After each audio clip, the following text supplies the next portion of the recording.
Salibonani bathandekayo, liyabingelelwa ngegama lenkosi yethu Jesu. Amen. Siyabonga bathandekayo, siqhubeka sisizwa amazwi okuphila ngentshumayelo zethu ezikhuluma ngokuthi ukuguqula amakhaya ethu, imizi yethu siyenze ibe ngamazulu kumbe ibe lizulu elincane. Into engazibuza ngikhangele sona lesi sihloko esikhulu ukuthi iatmosphere yezulwini injani, ezulwini kunjani. IBhayibheli lithi lona ilihlo kalikubonanga, lendlebe kayikuzwanga esikulungiselwe ngubaba. Ukuthi ekhaya ezulwini kulezinto ezinhle esizilungiselwe ngubaba. Ngiyakukholwa ukuthi ezulwini kakula muntu onxaphayo. Ngiyakukholwa ukuthi ezulwini bathandekayo izinto zi-right. Kule ngoma esasihlabela sisesengabantwana yayisithi ezulwini yizibiliboco zodwa, ngoba kwakukholwa ukuthi ezulwini kuzabe kumnandi. Ngezinye indlela imizi yethu kufuze ibe mnandi, kube yimizi efana lezulu. Namhlanje sizakhuluma lama couples abathetheneyo izithandani ngaphansi kwesihloko esithi izinto ezingenza umshado wethu ube mnandi. Izinto ezingenza umshado wethu ube mnandi, key to a successful marriage. Okungenza umshado wethu ube mnandi, kasicimezeni sikhulekele. Baba oyingcwele ohlala ngikhaya ezulwini, siyabonga ukuthi wena uNkulunkulu thina sibizwa kuthiwa singabantu bakho. Naso isikhathi mlimo ofuna ukuthi ukhulume lathi, khuluma lathi kade sisesilungela ukukuzwa. Sizakufunda ezwini encwadini engcwele. Sicela ukutolika kwangikhona kuvele ekhaya ezulwini. NgoJesu siyakhuleka. Amen. Ngibala eBhayibhelini encwadini yabaseFeso. Ncwadi ibhuku elibhalwa nguPawuli, incwadi ayibhalela ibandla laseFeso. Uthi yena uPawuli kwabaseFeso ngu5 kwesincane singesika 22. Uthi bafazi, zehliseni ngaphansi kwamadoda enu njengasenkosini. Abe sesithi kuverse 25, madoda thandani abenu abafazi njengoKristu laye walithanda ibandla wazinikelela lona. Inkosi ibusise ukufunda kwelizwi layo. Amen. Sizakhuluma ngezinto ezimbili ezimqoka ezimumethwe ngamavesi la amabili, sibe sesinaba sisuka emavesini la omabili. Sizaqala sikhulume labo baba, sibe sesiphendulela umphini sikhulume labo mama ngegama lenkosi yethu Jesu. IBhayibheli liqala lithi kuverse 25 ka chapter 5, madoda thandani abenu abafazi. Indlela uPawuli abhale ngayo iyanthokozisa kakhulu. Uthi madoda thandani abenu abafazi. Lesson number 1, isifundo sokuqala engisidobha la yikuthi uPawuli uaddressa uhlupho olusemadodeni abaseFeso. Ngibona ngani amadoda ayekhonza kuleli bandla leEfeso ayeselohlupho olusemadodeni alalele intshumayelo. Ayeselohlupho lokuthanda abantu abanengi, lithande labafazi abangayisibo babo. Ngoba uPawuli uyagcizelela Nga ivesi le ubuyibala ugijima namhlanje ngifuna sike sihluze sichaye ithi madoda thandani abenu abafazi. Kulamadoda angolove more abalesipho sokuthanda abantu abaningi, akasuthiseki ngomuntu oyedwa. Lo uyamtshela ukuthi uyamthanda, atshele lalwana ukuthi uyamthanda. UThixo abesebona ukuthi ebandleni kunemvukuzane yabo baba abalothando oluningi, kulabonye baba abalothando oluningi, abalosikhwama sothando, abamba belucuphela abantu. Abese addressa uhlupho olusemadodeni, imvukuzane esemadodeni. Uthi madoda thandani abenu abafazi. Kulabanye amadoda obona ehleke azakholise nxa elabanye abafazi. Kodwa angaba lo wakumfazi, uyathola umama esebunile njengesona. Bathandekayo madoda, nxa kule ndawo ofuze utshengise uthando kukwakho umfazi. Isifundo sesibili esisithola kuli verse, iBhayibhili ithe madoda thandani. Kakula eBhayibhilini lokhu embale from Genesis kuze kuyefika kuSambulo okuthe bafazi thandani omkeni. Chukuthi abalothando ngobaba, omama kabalathando. Nhlezi ngikhuluma lokho ukuthi omama kabathandi abaphiwa ukuthanda ngobaba. Kufana lani? Kufanana lo muntu ogqoke i-overalls. Lake liwabona ama-overalls akulezi insuku emkhonweni lapha lasemadolweni abelezinto ezingani ziluhlaza okubizwa kuthiwa ngama-reflector. Imota ingabuya ebusuku ibisiflasha umuntu ogqoke i-overalls ele-reflector. I-reflector leyana iyakhanya kakhulu kwedlula ilayithi. Omama banjalo, ubaba angaflasha uthando, umama ululetha seluphindwe kanengi. Ilevu yothando lukamama idependa ngokuthi ubaba uflashe kungakanani. Ungaflasha kakhulu, uzabona lo mama ehlanya ekuthanda kakhulu. Uyakuzwa abantu bahlangisana, kuyabe kusukele kubaba. Ubaba angaflasha uthando, umama ulubisela luphindiwe. Ubaba angaflasha inzondo, umama layo uyibisela iphindiwe. Yikho phela uthola abantu betshadile, umuzwe sithi umfazi lo kangimthatha ngenje.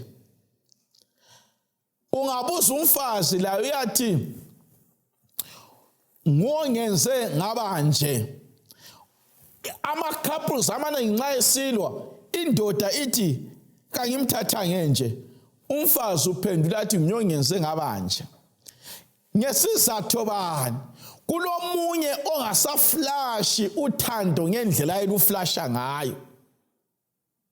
Sokwenza lwana ayehlule kulubisela uthando, abesedinwa agcine ngasawashi, agcine ngasapheki, agcine ngasafuni lasembedeni ngenxa yokuthi ubaba wehlulekile ukuluflasha uthando. So madoda, omama ungabapha into bayiletha isiphindiwe kanengi nengi. So ungamnika uthando, uyaluqhelisa akuthande okumangalisayo.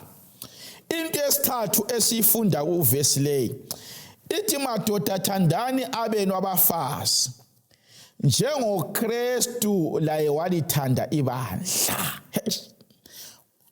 Bathandekayo kuthiwa njengamadoda kufuze sifunde ukuthanda njengoKristu. uKristu walithanda ibandla, akathandanga ibandla elihlambulukileyo, walithanda ibandla lanxa lalilamaphutha, walithanda ibandla lanxa ibandla lalingenzi kuhle, wasifela sinephuka ngesono. Njengamadoda kufuze sibathande omkethu, hayi khona ukuthi sibathanda ngoba besenza kuhle, sibathanda lanxa belamabatha lamaphutha. iBhayibheli lithi thandani omkenu njengebandla, lanxa umkakho epopota mthande. uKristu sithanda sinjalo. Lanxa umkakho elichapha, lithanda ichapha lakho, uKristu sithanda sinjalo. Lanxa bathandekayo umkakho elelihlwe elilodwa, thanda lona leli lihlwe eliseleyo, umthande umkakho njengoKristu wathanda ibandla. iBhayibheli libe selisithi, ungafunda uvesi verse 27, kuthiwa walithanda ibandla ukuze azimisele lona, ibandla elilenkazimulo elingelachatha. uJesu walithanda ibandla leli waze waligezisa ngelakhe igazi.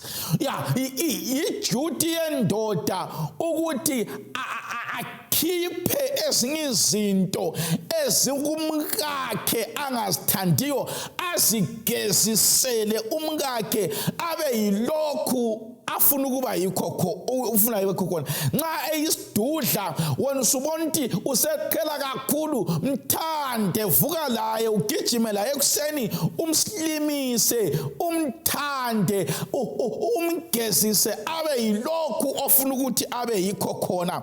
Nxa ufuna ukumtshintsha i-hairstyle ukwenze, umthande, umgezise abe yilokho yikho khona. Nxa amavesi ebengawazi kuhle, zinike ithuba lokumfundisa, umncedise, umkhulise ekukholweni, umgezise, umhlambulule abe yilokhu ofuna abe yikho khona. Nxa dengulwana ongathanda izihlobo zakho, mncedise azabona ukuqakatheka kwezihlobo. Nxa kadengulwana umfazi bathandekayo ongakwazi ukuvuka ethandaza, umvuse ebusuku uthandaze laye, umhlambulule azafanele umshado. Thandani omkenu njengoKristu wathanda ibandla. Point elandelayo yesine ekulivesi ithi wazinikelela lona. Emshadweni awungeke uthande nxa ungafuna ukwenza ama-sacrifices. Kuthiwa uKristu wathanda, wasezinikela, wasacrifice eyakhe impilo. Kudingakala amadoda who are willing to die, abazimisela ukufa befela abafazi babo, abazimisela ukusacrifice, balahlekelwe ngezinye izinto ukuze umkakhe athokoze. uKristu walahlekelwa impilo ukuze sithole intokozo. Vuma ndoda, ukulahlekelwa zinkomo uyelobola ukuze uthole intokozo. Vuma ndoda, ukuthi ukulahlekelwe ngezinye izinto usacrificele ihappiness yomkakho. Kwesinye isikhathi kuyadinga ukuthi sisacrifice abangane esasigwejisa labo uphe umkakho isikhathi.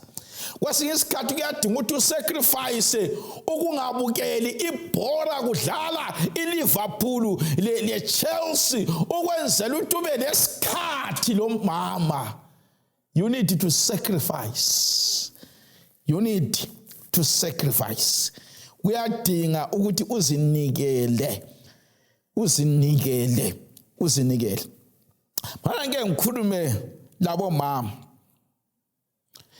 verse 22 ithi bafazi zehliseni ngaphansi kwawenu amadoda. Kukhanya labo mama base-Efeso babe lohlupho olulabo mama balalelela intshumayelo. Ukuthi omama laba babe lohlupho lokuzehlisa ebantwini abangasomadodabo. Kulabanye omama abangakwanisi ukuzehlisa lokuthoba kumkabo. Kodwa kwamanye amadoda angayisiyo abo abazehlisa.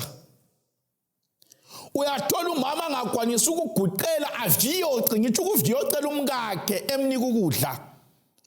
Kodwa mzwana kubuya amanye amadoda uyambona eseviyoce echaya idolo phansi, kodwa kowakhe umkakhe kaviyoci. Nxa sebebona okhansila labo sobhuku labafundisi, alinjani mfundisi, alinjani sobhuku, kodwa kweyakhe indoda idolo kalizake lihlabe phansi, akazehlisi. Uqaphela ukukwenza kwamanye amadoda. Yibo labana abadlisela indoda emganwini owezenge ngani kudlela ezinye izinto, kodwa kungabuya abanye abantu ukhipha liyana ethambe fayo. Hayi bathandekayo, iBhayibhili lithi sizehlise kwawethu amadoda. Kayimi khonapha ithi njengasenkosini.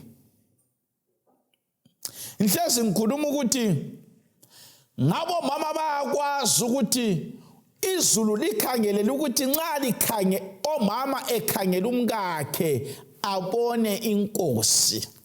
Yikho phela uAbraham nxa uSara babebizana loAbraham, uSara wayebiza uAbraham athi inkosi yami.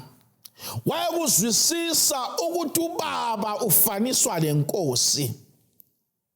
Nxa wena ungeke ushawude uThixo, mama, ungeke uphendulane loThixo limisane esikweni, awula mvumo yokumisana esikweni lomkakho. Kufuze uzehlise ngendlela ozehlisa ngayo kuThixo. Nxa uThixo umesaba, nxa uThixo umthanda, nxa indlela othanda ngayo uThixo, indlela ohlonipha ngayo uThixo, indlela ofuze uhloniphe ubaba wangakini. Ngeke phela wena uyenyeya uThixo lezihlobo zakho. Ngeke futhi ukhulume awuvungela ukukhuluma ngendoda kubi ngendoda yakho kwabanye abantu. Zehlise sokungani kukuyo inkosi. iBhayibhili litsho njalo. Libe selisithi ngoba indoda iyinhloko yomfazi. Alikuzwanga lokho. Ayizange iBhayibhili lithi indoda iyinhloko yomuzi. Lithi inhloko yani bathandekayo yomfazi. Ngezinye indlela umama akaphongwenza awonke ama decisions engabuzanga kubaba. Nxa ubaba eyinhloko ukuthi ubaba uqhakathekile ekhaya, kodwa umama bakulezi insuku antsho bathi nxa inhloko mina ngiyingwane, nxa inhloko mina ngiyintamo, inhloko ichibilika lapha intamo efuna khona. Kodwa kayisikho iBhayibhili elikutshoyo. iBhayibhili lithi lona beka ubaba endaweni yakhe njengoKristu eyinhloko yebandla njalo engumsindisi womzimba. Ungafunda incwadi kaPetro, ungafunda incwadi kaPetro oqala, Petro oqala 3 verse lingeli ka1. Petro oqala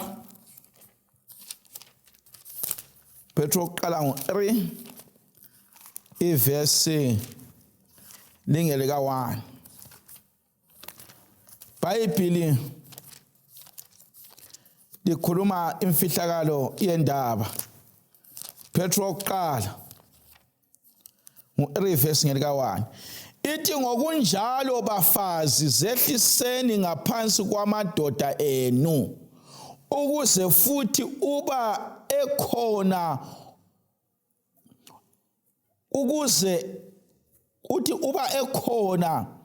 ongakholwayo azuzwe ngaphandle kokukhuluma ngokuziphatha kwabesifazane. iBhayibheli ithi yona okunye okwenza amadoda angakhonzi yikuthi omama kabakachumayeli ngekhaya. Kuthiwa intshumayelo enkulu kamama engaphendula umkakhe abe ngumzalwane yikuthi azehlise ngaphansi komkakhe. Kuthiwa ukwenzela ukuthi nxa ikhona indoda engakholwayo izuzwe kungela effort. Nxa kukhona indoda engakholwayo izuzwe ingachunyezwanga. Bomama singahamba ngokuqonda, sizekela ukuhlupha iprabhendi umkami hamba ngokuqonda, zehlise emphindawo yakhe. Kuthiwa ubaba kwelinye ilanga uzathi uNkulunkulu okhonzwa ngumkami ngiyamfuna. Uverse 6 abesesithi njengosara owalalela uAbraham wambiza ngokuthi inkosi. Kuthiwa njengosara wamlalela uAbraham. Ngiyazibuza ukuthi wena Sara uyamlalela yini uAbraham?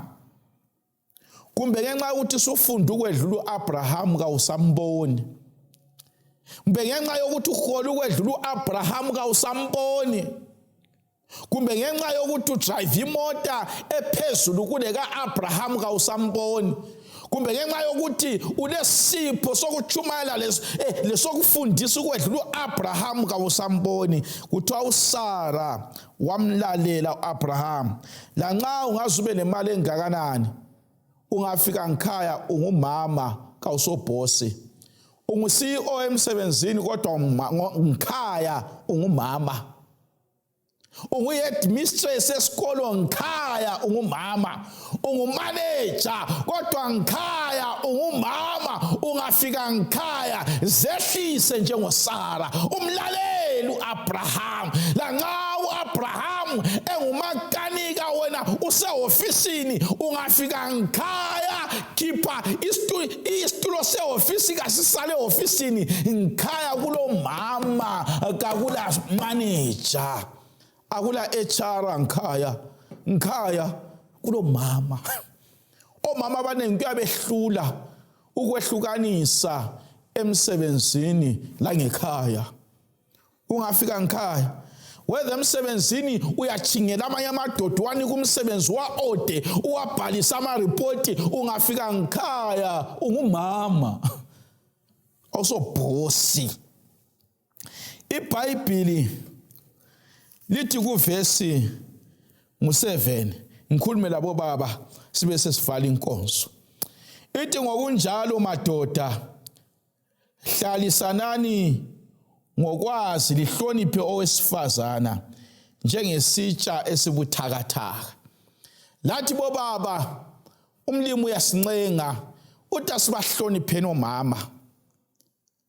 Ukuthi ngubaba akutsho ukuthi baba, kodwa mhloniphe owesifazana. Umama ungamhlonipha la uyakuhlonipha. So kuqakathekile lathi umlimi uyasikhuthaza ukuthi sibahloniphe futhi sibaphathe kuhle, sikwazi ukuthi yizitsha ezibuthakathaka. iBhayibheli bisisithi njengoba bezindlalifa zombuso kunye lathi. Sonke omama labo baba sizindlalifa zombuso. Ibisisithi ukuze imkhuleko yenu ingavinjwa. Bathandekayo, nxa kulabantu abalamandla ukuthi izinto zingenzakali ngikhaya umlibe engabusisi ngomama, ungaphatha kuba umama imthandazo kayifinyelele esihlalweni sobukhosi. So kuqakathekile ukuthi sibaphathe kuhle ukwenzela ukuthi lanxa sesikhuleka imkhuleko yethu njengabapristi ingavinjwa. Bathandekayo, kulezinye izibusiso ezivinjwa indlela esihlukuluza ngayo mama. Abanye kasibachayi kodwa inkulumo zethu ziyabahlukuluza. Abanye kasikhulumi kodwa izenzo zethu lempilo zethu ezimazombe ezingela kuthembakala, ezigcwala isikruku, ezingacaciyo, ziyahlukumeza imuli. Imthandazo yethu ibisivimbakala. Bathandekayo, ngilapha ukuthi imfihlakalo yokuthi ekhaya kube mnandi yikuthanda lokuzehlisa.